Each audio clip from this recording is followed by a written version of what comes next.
In this video, I will solve your doubts about how to use Google on Roku TV and whether or not it is possible to do this. In this video, I'm going to be talking about the option of using the Google services, including Google Search and a web browser on the Roku TV. So the main way to browse Google and use Google Search on other TV models is by opening a web browser. In the web browser, you would be able to go to specific URLs, including google.com, where of course you can browse through websites, search for information, questions, and so on.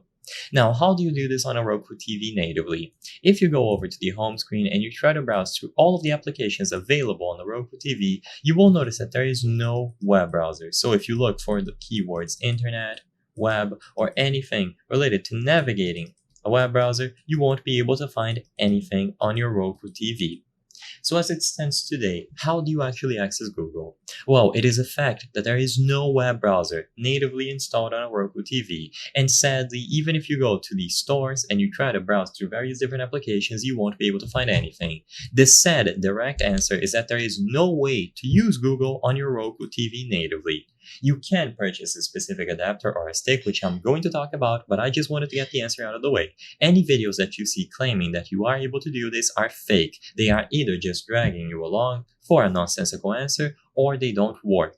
Roku TVs nowadays do not include web browsers, and unless they update them in the future to include web browsers, you will not be able to open an internet browser and go to the Google website or the Google search engine.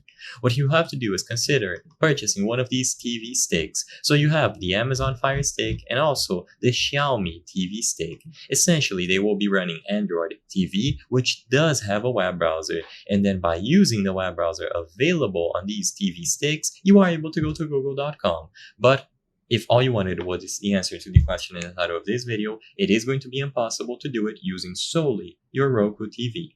The purpose of this video is not to spread misinformation, but to let people be aware about the limitations of using Google on Roku TV and why you aren't able to do this. If this video cleared up any questions that you had, please be sure to leave a like and subscribe for more very easy tips. Thank you for watching.